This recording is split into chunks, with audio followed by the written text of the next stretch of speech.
caggal ne jettuɗen Allah en juule Mouhamadou Thioubado ɓurɗo windere en jetti jinnaɓe men en calmini dendagal bandiraɓe yeeɓiyankoɓe Pindi TV e kuuɓal en garti ɗo hande kadi émission men Debbo Afrique mo ganduɗa ɗowan toon ɗum ko banimon debbo miñiraguel mon ɓinguel moɗon Sali Dia madame Bassoum debbo mo Agnam liduɓe lidu banu puuɗi sippa toroɓe sippa jamdi walla so welama ni wiye debbo mo boso e kala en garti ɗo kadi no kewɗen waɗande bandiraɓe e aadi men e mabɓe nde tawno ɓe kewiide aadi biladi saɗade aadi ɓuuri fittude aadi eɗen keewi kala saaha joddaɗo ɗo e debbo taw ko debbo pullo debbo Afrique naajo taw kadi ko debbo darolgal tigui hande noon kadi en invité kadi debbo kadi e nder rewɓe debbo kadi darolgal debbo kadi dariɗo o debbo pullo tigui fuutanke tigui gurɗo e fuutankagal hayno fo teskiten ɗum on noon wiyete ko Aissata Dieng o jeeya ko to Sadel o ɓuuri lollirde ko Aissata Cissé Dieng ko debbo mo Sadel hande ko kanko invité ɗen ɗo Aissata Dieng noon sen mbi Aissata Dieng min mbi Aissata bannum debbo président de la république Macky Sall mbiyen Aissata bannum debbo Harouna Moussa Dia mbiyen Aissata bannum debbo Daoudou Moussa Dia mbiyen Aissata bannum debbo kaw Abou Samba Diop wadde noon mbiyen Aissata kadi mawnumo Salimata Dia Bassoum jooɗi ɗon huccere moɗon wadde ko yidde tan hollidde oɗo hande invité aɗo ɗo mata ko invité e nder inde kono noon ko koɗo tigui garɗo e nder galle muɗum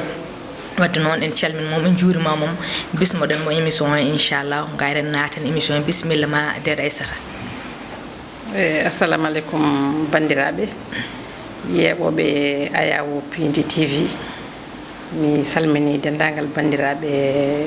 ɓe ganduɗa enen jeeɓa Ayawu o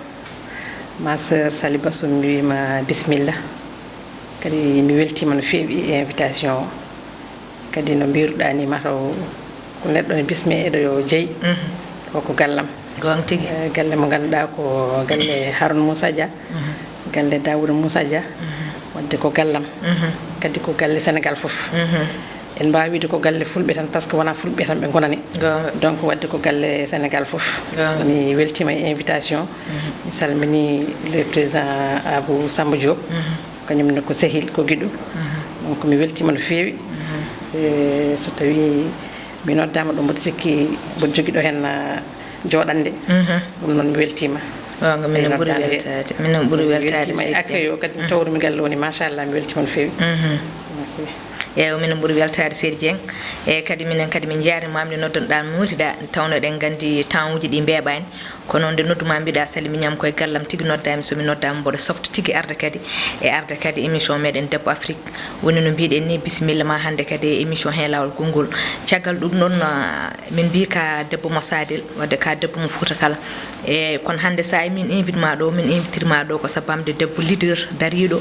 emin keftinma e banggue politique o emin mbawi andude mawniraɗo Aissata Dieng caggal ne jibinoɗa Sadel mawnuɗa ɗon ha jibinoɗa ɗon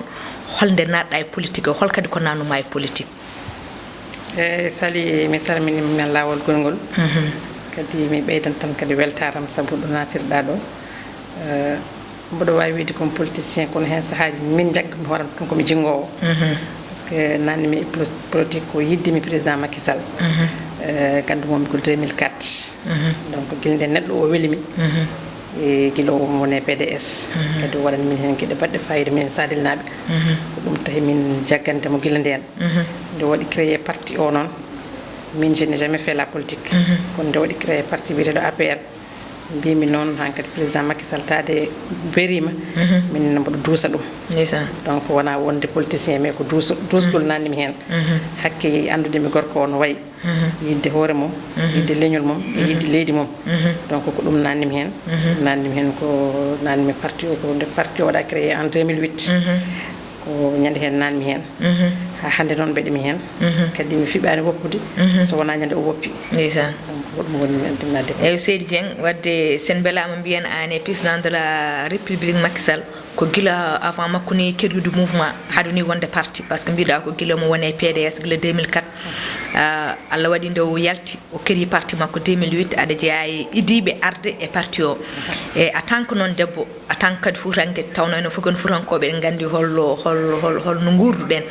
nde garɗa ko jimgol ko yidde adduma hen sabamde pullo haɓama kadi pullo darima en yiiɗi hebde leydi ndi ari aɗa walla ɗum e haade mum nde sabamde yidde so tawi laamin beele mbawen yoltude hujjaji meɗen ɗi jiɗɗon yoltude nde garɗa e parti o début mon fof ene andi tout début difficile kala fuɗɗorde koko musata nde garɗa hen hon nden e fuɗɗorde parti mon nde 2008 holno natirɗa hen kadi holno wayema kadi holno gurduɗa ɗum e musalla en tant que debbo wiyane wona leader politique kadi ne darna parti mo ganduɗa so wata o darade eyyi sali kono mbiɗani tout début difficile PR nde fuɗɗi nde ni muusi parce que min si je me rappelle la première réunion qui s'est tenue à Matam ko Abou Abel Thiam ko sehilam ko kaldiɗam kañum noddi kam mbi président Macky Sall waɗi créé parti atini kono inchallah semaine prochaine komin aroɓe Matam donc il faut ngara andude min no mbaɗa e makko il faut ngara sa wawi wadde mobiliser quelques personnes garda e mumen ha keɓɓiri mumen Abou mobilisation des mamous parce que eɗen gandi oɗo saaha surtout minen wuuro momin goni go ko haala Ablaye Wade tan haalteɗo ko haala Sada Ndiaye tan haalteɗo donc mi anda holno mbawmi waɗirde mobiliser peut être ko neɗɗo ko ronki wuuro foof ne jogui hen sehilaɓe ganduɗa ɓe sa ummima tan gummoto nde gumminɓe gummin ɓen hawre Amadou Mamadou Bocar yalla ɓuɓanmo Amadou Konté tini alhaali o noddi kam téléphone o wi kam ko mbiɗa ko mbimi no mbirumami ni o wi kam min de komi jeeya e wuuro he foof min jii suddiɓamɓe donc mami neldu suddiɓamɓe e kalis après ƴeewon an kam aɗa wawi wadde convaincre quelques personnes jaadon ni woni o neldu kalis min mbaɗi mobilisé min kulino kono on ayi quand même oto ha heewi dow e less une trentaine de personnes min jeehi min kawri e réunion o Matam donc c'était un peu difficile kono noon nden président Macky Sall nde taw noon hamo haɓa yimɓeɓe ene jingganamo affaire nde ne muusi kono ne manque muusi wallay ko nden min naati hen kadi mi guinɗen ha joni ko hen wona malgré politique fouta no mbiɗa ni ne muusi surtout sa jeeyama e won galleji minen galleji amen ko galleji diine galleji seere donc galleji seere ɓe betti yimɓe hewɓe ne jii kam mboɗo woni politique nde kono noon ko yidde neɗɗo ko yiiɗi wawi ɗum ko ɗum nannimi hen musalla on noon ha hande gonnoɗo o ha hande woppani par ce que des fois worɓe pour mabɓe debbo ala droit ni e konngol e politique ala hen wiyande ala hen décision ko ɗum woni musalla mo ganduɗa guila fuɗɗi hamin gondi hen haɗo jarten ɗo par ce que worɓe kamɓe mbata décidé à la place de tout le monde debbo ko mbiɗa sikki wonani en hen tan ko gaare hande président ne Allah walla gaare janggo eɗen jogui réunion soɓe jogui uniforme uji ɓornoɗen sen foɓɓe poɓɓen ko ɗum wonani en hen te kala mbiɗo politique ne andi wiyata ko debbo ça lari dans la région de Matam mboɗo sikki score ɓurɗo forde mo président Macky Sall ɓami dañde e Sénégal ko la région de Matam mais nden hande so wona debbo mo ganduɗa ne jogui poste électif koye télé kalanmi so wona debbo joguiɗo poste électif ala debbo jogui toon décret gonga donc aɗan ɗum ɗon ne muusi décret peut être ene satti walla ni taw yimɓe fof mbawa dañjude kono wonɓe ganduɗa ne poti dañde teddugal parti o pour mbawa quand même ɓeydude wadde épaulé parti o par ce que sa alati hen teddugal hande mi dawat par exemple mboɗo yaade e worɓe to King Fahd Place kono mi raɓɓina la réunion qui s'est tenue avant-hier sa ala carte a natta te taw ka debbo mo ganduɗa tu as tout fait pour le parti donc ardema ala badge a natani ɗum ko humiliation pour neɗɗo o gon celluɗo donc eɗen guerro bandiraɓe men ɓe ɓe ganduɗa konguɗi men ne jetto président de la république yo wattu hakkille e rewɓe par ce que mbiɗo politique foof wiyata ko debbo te rewɓe en jaggi noon no feewi oɗon ko message mo ganduɗa mboɗo waɗa ɗum lancé par ce que ko mboɗo sikki ɗo hen haajuji ne kay humtade ɗo hen yo wattu rewɓe surtout noon les femmes de la région de Matam elles ont tout fait pour kam le premier mandat et le deuxième mandat donc omo foti wadde ɓe vraiment rendre ko wiyete ko hommage walla dello jukkal ko ko erago ngo mbaɗanmi ɗon andi haalam ka juuti seeɗa wallayi machallah ko kalta ko kadi c'est très important donc haala ka alay sago waya noon ɗo ɗo kalɗa haala rewɓe Matam ha kalɗa haade yo Macky Sall yeccito rewɓe Matam en tant que kadi debbo dariɗo ha keri les amazones de Matam dans la région de Matam de Macky Sall kadi les Amazones de Macky Sall de la région de Matam wona e haala tan par ce que darima ha ganduɗa on jeehi on mbaɗi lancement moɗon to Wourossogui somi juumani walla to Matam to Rawane ganduɗa yaltinama e télèji yaltinama e fof wadde en gandi ɗum wona kecce beele caggal nde les Amazones waɗi lancement muɗum yaltina e télèji fof beele Macky Sall heeɓi wadde mon recevoir en tant que les Amazones de Matam surtout noon an mo ganduɗa an woni président to ko an keeri oɗon groupe walla ko an keeri oɗon mouvement ha yettiɗo o waɗani min recevoir vraiment waɗani min recevoir kono kam nde min mbaɗata ñalawma o nde o jaggi hen kono muusi min ko ɗo Sénégal kala baɗɗo hunde ko waɗi fayida o heewi ko jarnata ɗum yimɓe fof tina ɓe fof jiya mais nde ñalawma o ɓenni nde ɓenni tan ɓenni mais noon j'ai eu la chance mi waɗimo rencontré journée de l'élevage ko ɗum kala moom président a waɗi min ko muusi min par ce que journée mo ganduɗa min mbaɗi ɗum te waɗi réussir hay gorko goto yantani hen par ce que worɓe fof mbaɗi min boycotté tawde ko ñalawma o yata pourquoi oɗon jaaha oɗon kolla kono naggam mais min mbaɗi forcing ha ñalawma o waɗi réussir no hannirta par ce que on a pu remplir le stade de Matam sans noon debbo joom décret jogui toon bio fof ko hunde toon ko conseillére municipal minen meeɗa gon toon mais toutes les femmes de la région mbaɗi déplacé mbaɗi mobilisé ha ñalawma o waɗi fayida jimom nde kala mom ɗum mbimi hamin kanduno hay sinno ko on petit merci o wi kam pourtant mi waɗi remercier peut être no wawi yettaki on mais mi haalde kaari en hay so ɗum peut être président il a un emploi du temps très chargé amin mbawi famdemo kono noon kadi hamin ñaaguimo kam yeccitande kam yo yeccito min ɗum kam mimin ñaagomo so tawi kay vidéo on jogori yettademo min ñaagui yo yeccito rewɓe Matam parce que ɓe jiiɗimo ɓe tampanimo ils ont tout fait vraiment pour parti APR o wawa yettade objectif uji muɗum ma yettomo de tawno yeeɓiyankoɓe Pindi TV eɗen gandi won hilifaɓe hewɓe nan ɗo ene jeeɓa Pindi TV yama kadi ko ɓattiɓe mo taw kadi so tawi kadi nani hunde ene mbawi yettinandemo erago ngo e wiide noon an noon holno ɗum arde ma holno joɗorɗa han ko gonko e parti he gonɗa kadi aɗana liggono parti o guila adan kono holno joɗorɗa han ha miijiɗa tan dara keria les Amazones de Matam mo Macky Sall a miijaaki hen worɓe a miija ko takma miijade rewɓe ɓe tan miijiɗa les Amazones holno ɗum arde ma arde am ko j'étais quand même avec des amis ko wayno Roguetti Nia en Mariam Farba Dieng en e ko nandi hen min jooɗi hemin jewta parti o no yarini min jooɗi min ji nomin mbawi wasde waɗirde existé e nder parti o par ce que min mbawi kono min mbaɗen existé ni saɗa waɗi existé aɗa foti teddinirede hunde aɗa foti yewtidede hunde aɗa foti fewjidede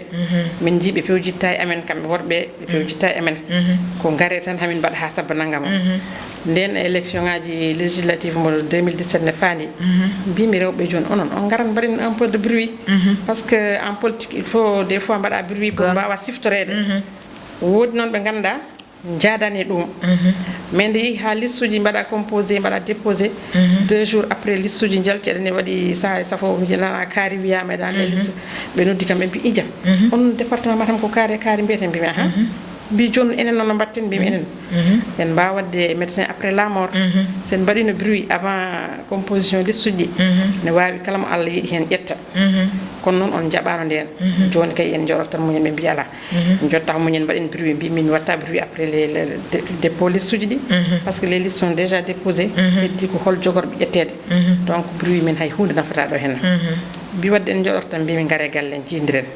ɓe gari noon mbimi wadde mbaɗen créé e groupe WhatsApp mo ganduɗa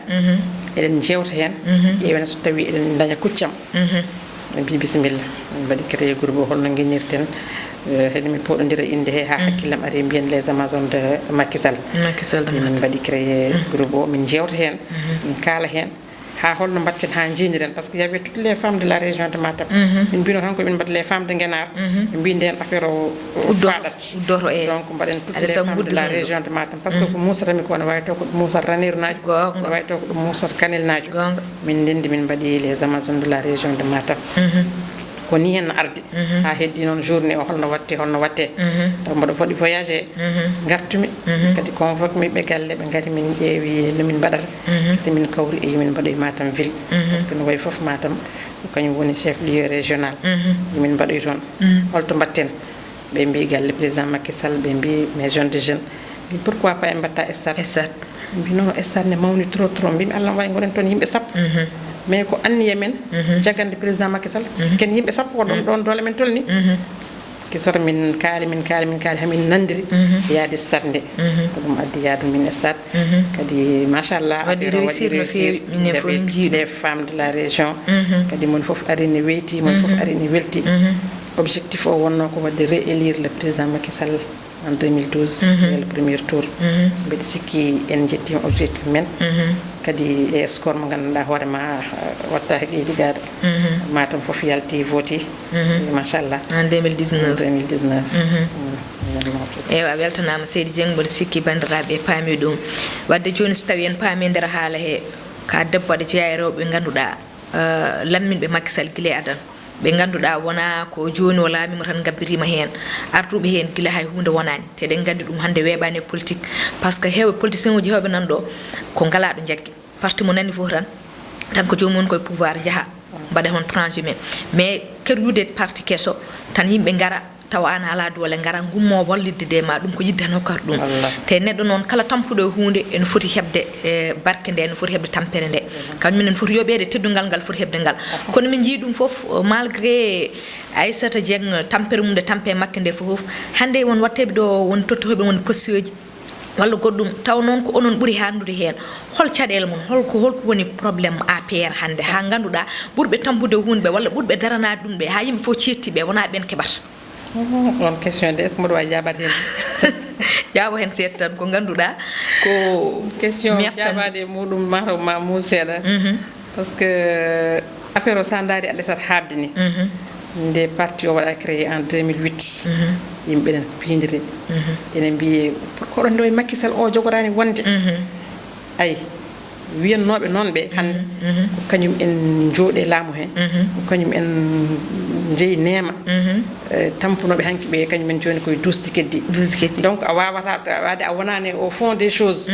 to watte buumi bummi to sa wi ko ni yaari gonta koye wiide haala ka anda de toute façon welani hay militant goto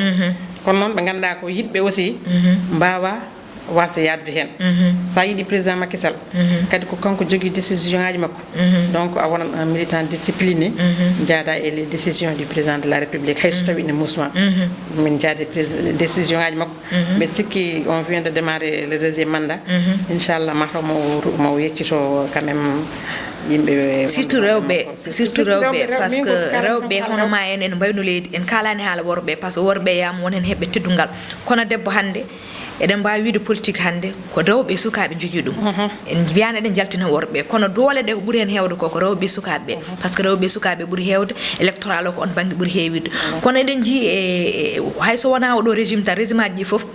surtout enen rewɓe futankoɓe debbo ne heewi tampude politique kono hewani hebde teddungal mum ngal foti hadde beele woni ko ha joni eɗen mbaɗe haqqillaji men tan debbo fota dillude e banggue goɗɗo sona hebde tan galle jooɗo beele debbo fota wadde politique beele debbo fota wonde femme leader beele debbo fota wonde femme développement beele ko ɗum woni caɗele meɗen hannde min de ɗum ɗo mboɗo waɗi ɗum contre Sali par ce que debbo hanki enen hanki tawɗen tan ko yummiraɓe men gone galleji mais aduna on natti namdat ɗum yummiraɓe men nden so dañi cunde cengle tan probléme omen régli mais an hande laar to ɓornuɗa ɗo ko famɗi fof aɗa hedde 200 000 ɗaɓi mama o tan est ce que gorko ne wawanma ɗum par ce que hande worɓe ko mbatta perçoive ko heewani so mbi heɓe ñammina ɓe jooɓa loyer kadi yoɓe ñanti wawa gasde ɗum tahi min de mbaɗe wasi yo dendagal debbo ɗo wawi wonde yo ummo daro komo gawlo sek kaw wi ko ñaarel hoye takko tubay kono ko ɗum ɗisto wudere ɗum noon moni foof yo ɗisto wudere muɗum wasa wadde dépendre par ce que dépendant en addana neɗɗo faiblesse no feewi sah nan tan ka Abou Diop ne haal ɗum donc yo rewɓe yoɓe daro femme leader kam leadership ko Allah hokkata par ce que leadership neɗɗo jibintaki hen leadership ne wawi tawa ni an hoorema a wawa liggade ɗum mais ko Allah hokkata kono noon foof ko darade jogade force nde wasde jogade faiblesse nde addanta neɗɗo heptinede e ɗum ɗon des fois saɗa wiya ala mi mbiya o ko tiɗɗo hoore o ko tiɗɗo hoore so ɓooyi maɓe pam ko jiɗɗa ko holɗum donc je donne lancé e rewɓe gonga en beltima e présentation en kaali caggal nde gonɗa banum debbo Macky Sall wonmo ganduɗa haade ka banum debbo taw ko gonga e gonga tigi te kadi woni ko mbiyata ko kalɗo yiya yimɓe bonnoɓe yata moƴƴuɓe nan ɗon kadi fof bondata kadi fof moƴƴitta hande won kadi mo ganduɗa woni koye APR yamani kanko ni o waɗirta tan ko Allah par ce que o wona neɗɗo politicien e baɗo hunde sabamde politique o kono ko neɗɗo dusɗo Macky Sall neɗɗo mo ganduɗa kadi hande so Macky Sall laamima Allah kadi kanko e jungo makko kadi ne jeeya hen kadi ko neɗɗo kadi jeeyaɗo e meɗen ko pullo tigui hay sino jooɗaki ɗo e leydi he o monto to Burkina Faso woni Harouna Moussa Dia kono yimɓe fof hande nandi on so tawi nanama Harouna Moussa Dia han ma wiye ko banum gorko Aissata Dieng so nanama Aissata Dieng ma wiye ko hanum ko banum debbo Harouna Moussa Dia en mbawi andude holko addi relation ji ma Harouna Moussa Dia holno ardi Harouna Moussa Dia mi salminanmo de passage taade ko ɗo jooɗi mi Pindi TV eɗen gandi galle ko galleji mabɓe kanko e ɓiɓɓe yummakko donc en calminimo kadi sen calminimo en pawat hen duwanademo no Sénégal naɓe foof duwonortomo ni Harouna Moussa Dia min ko sehilam par ce que neɗɗo so yiɗima tan aɗa wawi widde ko sehilma walla ni mbiya ko guiɗo ma hakkudeme makko mo sikku hakkunde makko e dendagal neɗɗo inni tottoɗo parti APR tawi komo andi ɗum walla ni bomo anda parti o jinde waɗa créé en 2008 ko ndeno ɓami wadde hen junggo makko hay goto wawi widde ko ɗum ɗo o waɗi hen physiquement mo sikki jiimo e terrain ji he moralement hakkille makko en yaha hen kono financièrement mbo sikki ala to junggo makko yettaki donc ko ɗum rendinimi e parti o ko rendinimo e parti o ko ɗum rendinimo e Aissata Dieng kono noon neɗɗo kadi ne wawi rendude yimɓe foof tawa kadi ne jogui yimɓe muɗum gonga min mboɗo fiiɓi hamo waɗimi e yimɓe makko par ce que mbiyanmomi ko annabi sehilaɓe muɗum aɗa jooɗoto e parti aɗa wone tolof tolof tan ha Harouna nodduma o yewtanma ha hakkille ma arta o hokkuma doole ha mbawa mbayano cewgu ni kono kadi o wadda hen ko ganduɗa hoorema saɗa jippo e terrain o tawɗo wawi jippodade hen mbo sikki ɗum ko sehilagal waɗata ɗum gonga tigui kono kadi somi haali ɗum ɗo mbo sikki dadam wajjitta par ce que yimɓe hewɓe hemo wadda e mumen noon kono noon min hamo jogui jurmam donc somi ari ɗo henna mi salminanmo mi yettamo kadi mi haalna Sénégal naɓe hol gonɗo Harouna Moussa Dia mboɗo sikki hande hay goto wattamo présenté hammon un peu partout dans le Sénégal ɓaade koye Sénégal gonɗen tan en mbawi haadde ɗon kono ñanden j'étais en Tunisie mi fotti toon e bamrankoɓe fotti toon e yimɓe ɓe ganduɗa wona yiida e leƴƴi men jeeyaka Sénégal e taw ko Harouna Moussa Dia woni sababu garal mumen toon eɗen gandi ko wiyete ngaalu ko cellal woni afamum donc so rokkima cellal hankkadi hokkima hunde foof mbeɗe haalde le médecin chef directeur général clinique o mbimomi an min je vois que mo namdiɗa fof wima ko c'est Harouna qui m'a évacué ici aɗa andi combien de personnes qu'il a évacué o wi kam Aissata je ne peux pas donner le nombre mais c'est des milliers de personnes donc Harouna Allah yoɓatamo ko Allah yoɓatamo ɗum joni ko hunde nde ganduɗa en jii ɗum kadi ko neɗɗo mo ganduɗa o waɗante o sohlani jarama o waɗante hunde jiiɗa noddudemo téléphone pour widemo a jarama donc a hebdemo waɗa aɗa andi on ko Allah waɗirani yengo donc en downi moom kadi kala ko yiiɗi ko ganduɗa ene moƴƴe makko yo Allah newnanmo en mbawi haalde hen ɗum ɗo ewa a weltanama Seydi Dieng wadde mbaɗa andi bandiraɓe paami ho relation ji ma e Harouna Moussa Dia woni no mbiɗa ni ko relation ji makko e julɓe foof walla ko relation ji makko kala tagore e nde Allah foden ɗum makko wona tan fuutankoɓe tan wona Sénégal naaɓe tan ko partout dans le monde ɗum noon so tawi neɗɗo dañi jokkodirde kadi yimɓe waɓe noon ko yettere Allah no feewi wadde kadi ko widema anne woni ko wiite ko kala neɗɗo woni e hunde ene tampana ɗum yama hayso tawi wonɗo heɓani kadi wonɗo heɓata teddugal ngal woni ko hono ni yama ko Macky Sall wadduma e Harouna Moussa Dia ko sababu mum taxma andude ɗum woni ko mbiyata ko hendude nane gaska ko yaltinta kono hande yama ko Harouna Moussa Dia nafanma ko hay bannoɗo hakkude mon o nafatama ɗum wadde teddugal ngal eɗen ñagonomo Allah kankone Harouna Moussa Dia yo Allah ɓoynanmo ɗum junna kadi hono makko en kadi hebbina kadi hono makko e leñol ngol par ce que waɓe no makko sen kebbini ɗum e leñol ngol tan ne way hankkadi caɗele meɗen gusso eɗen gandi kadi gonɗen kadi koye kalten koye haala politique kadi enen fuutankoɓe eɗen jogui caɗele e par ce que ɓiɗɗo men mo ganduɗa eɗen joguino e muɗum yakare eɗen jogui e mum ha joni yakare woni kadi kono meeɗa dañe wiye lamɗo pullo lamɗo pullo noon o laamima kadi Allah waɗi kadi o jeeya kadi koye Fouta tigui o wawno wonde lamɗo pullo taw o jeeya koye Fouta meɗen kono o jibina koye hayso jibina koye Fouta men kam ko Foutanke yummakko e bammakko kadi onon newnon ndendi diwan goto so tawi jomum laami num ha joni eɗen jiiya ko ɓuuri fingide eɗen daña caɗele laabi en ko way noon joni enen holɓe erago hoɗa Macky Sall tan que bandum debbo nde wawata wallude meɗen nde tawnomo heewi wiide ɓinguel moroto ko ñande Samba Julde angani kam en gone Samba Julde walla koye Demba Julde gonɗen o woni koye mandat makko cakkitiɗo hol erago ertoɗamo yo yecciro Fuutankoɓeɓe o wawa kañumne fajje golle mumen guilay laabi guilay santé ji ɗi guilay éducation hay agriculture o fof guesse meɗen nan toon yimɓe ne joguiɗi remde taw ngala moyeji hol erago ertoɗamo yo yecciro bandiko en fulɓeɓe o walla ɗumen haade makko e ummade Sali mo sikkini ko fonnomi haalde ko ɗum woni ko kalɗa par ce que en Fuutankoɓe nande tan président de la république ko Foutanke en dahme men wallahi ndeysan par ce que ko hunde ganduɗa mbeɗa sikki mawɓe hewɓe hande sa findini yiɗu men wiɗu men pullo laamima Sénégal mbiyanma ko holno yaari wallahi donc ɗum ko atu fayida men kadi ko teddugal meɗen ko ɗum saabi en kaɓata e jaggande président de la république par ce que oɗo deuxiéme mandat mon foof yi tampere dañƴen hen kono noon taw noon ko Haalpulaar en mbiyata ko kala ko rendi ɓuule herse nde ndenduɗen nangodirɗen woni gonga e men en jii deuxiéme mandat wono yaari Fuutankoɓe président Macky Sall wino ko toon woni bâché passé arachier makko o wi Fouta ko toon woni titre foncier makko donc hunde so woni titre foncier ma titre foncier ko leydi leydi ndi so mahaka ala valeur donc Fouta ɓaade ko titre foncier makko eɗen ñaagomo yo rutto Fouta o ara o maha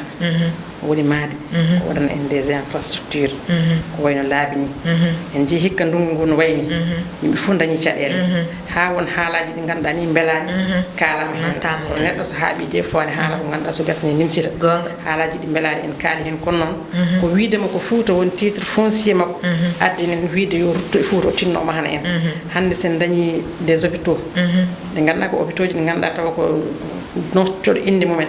par ce que eɗen mbawi eɗen jogui des hôpitaux Matam nan ɗon Wourossogui nan ɗon Djoum e consort mais hande kala tampuɗo ɗi mbawa marde ɗum adi ko wadde wona hôpital uji ɗi ganduɗa notima inde hôpital so tawi en dañi un université e nder Fouta mon fof ne andi Dakar hande ne faaɓi min to kaldama ɗo mboɗo sikki mboɗo jogui fodde sukaɓe tatanayi joyo gallam donc galleji Fuutankoɓe fof ko noon mbayi so tawi université nawtama Fouta ma ɓiɓɓe men ɓe kedda toon so neɗɗo woni toon yontere rutto galle bamum uppoya toon tekke mum ñaama kadi hesɗira seeɗa rutto Dakar eɗen gandi c'est à 500-700 kilomètres de Fouta ene woɗɗi e ko way noon mo yi Fouta gandiren en Fouta andirno ngallu men tan hanki wonno ko ndema ngallu men wonno ko gaynaka donc hande en jii ndema waɗama modernisé natti ndema Jalel e Jammel so walli ene ɗum ma yimɓe mbattu umma ɗo Dakar ɗanno paye Fouta so walli ene gaynaka hande a yii nayyi gummotoɗi Taylande ne ko nandi hen fof c'est faisable hande ala fof ko wawa e wadde ɗin nayyi joni so tawi en ballama e muɗum enen en nattan sodde séliya par ce que nayyi no goɗɗi ganduɗa ɓe mbi ɓiɗata par 10 litres par jour ɗum fof so nawama Fouta par ce que eɗen jogui leydi ndi a wirtoto sa ummima ɗo henno Dakar par exemple Ranérou ha Sadir ko ladde hay hunde ala hen donc eɗen jogui to ndemɗen eɗen jogui to gaynuɗen min ko on message mbiyen momi yo wallu Fuutankoɓe par ce que so yimɓe dañi ɗum dañi cellal hay hunde keddora donc yo tinno titre foncier makko yo tinno o rutto toon o waɗa toon kuuɓeje o waɗa toon bâtiment ji ɗum mbaɗi kuuɓeje ɗen fof ko ñamdu ndu e yardu ndu ndemaka e gaynaka cellal ngal ko ɗum woni ko yonnata titre foncier o par ce que leydi mairie hay hunde nafata won message mo mbaɗa walla jarama Seydi Dieng woni ko mbiten ko ɓuuri ko hewde e ngaari ndi mataw heƴani e barme o kadi rewɓe waɓe no ma so tawi invité ama mbawa hedde e nder 30 minutes walla nder 25 minutes kono mataw en kalna ɗo kadi ha lawol gongol inchallah men bismito e ma ɗo jewtiden ma kadi e banggue goɗɗo nde tawno ka femme développement hay so wona banggue politique o hande ko on banggue jaaruɗen won banggueji goɗɗi ɗi jarɗa ha heewi taw koye debbo Afrique o wadde noon hande ɗe mbiye bandiraɓe émission meɗen hankkandi en gardi hen ha ɗo ko hokkudema tan konngol ma cakkitingol mbaynoɗa inchallah garen gudden émission ha lawol gongol Seydi Dieng konngol am cakkitingol ko jarnade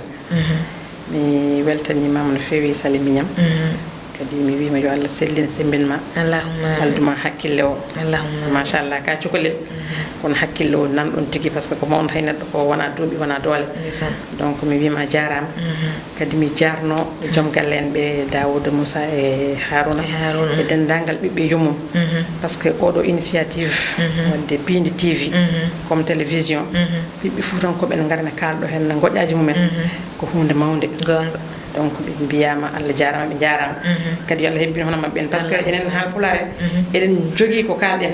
eɗen jiiɗi saaha fof ɗo goytiɗen gueɗe men ɗum ɗo wonano hunde wemde en par ce que eɗen gandi adan ko tijjanani wiyatno ko Haalpulaar ɓe mayata samedi mayata dimanche donc so tawi en dañi chance ñalɗi ɗi foof heure uji ɗi foof saahaji ɗi foof eɗen kalda ɗemgal men ngal eɗen goyta hen goƴaji meɗen tawi kadi ko ɓiɗɗo pullo jeeyaɗo e men waɗani en ɗum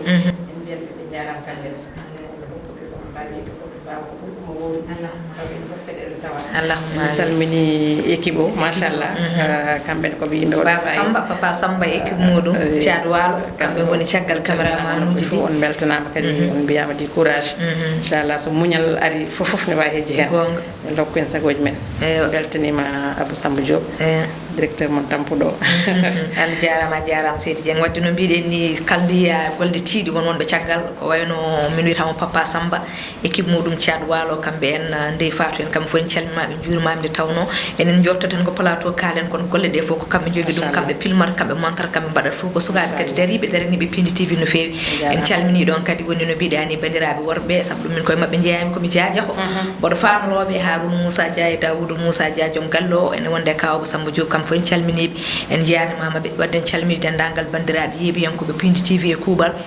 to ɓe goni e dunde Baba Adama he en jotta ɗo ɗon ha gummuɗen kadi taw kadi en calminani kadi ɓe ganduɗa jojo fof ko yewoɓe émission kadi en mbaɗa men encouragé kadi en coftani ɗum miñirague lam nana France ene wiye Mariame Dia ko miñam sehilam mi salminima mi juurimama mi salmini noon dendagal ɓesgu mi salmini kadi dendagal yeeɓiyankoɓe Pindi TV Allah hokken kadi wattunni lawol gongol inchallah rabbi taw eɗen celli eɗen cellira a jarama Seydi Dieng jarama